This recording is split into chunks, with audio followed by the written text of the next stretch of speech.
હવે મિત્રો આ જ્યારે સોયને આપણે બલૂનની અંદર નાખવામાં આવે ત્યારે શું થાય છે તે આપણે જોઈએ.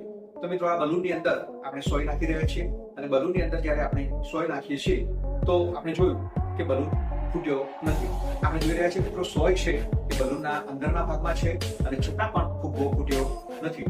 તેની પાછળનું આપણે વિજ્ઞાન જોયું. આ ઉપરાંત મિત્રો જ્યારે આ સોયને આપણે બલૂનમાંથી બહાર કાઢીએ છીએ ત્યારે એના છિદ્રમાંથી હવા પણ જતી નથી. મિત્રો ફરીથી જોઈએ, આપણે બલૂનની અંદર આપણે સોય નાખી રહ્યા છીએ અને સોય નાખવા છતાં મિત્રો ફુગ્ગો ફૂટ્યો નથી. તો એની પાછળનું આપણે ચાલો વિજ્ઞાન જોઈએ.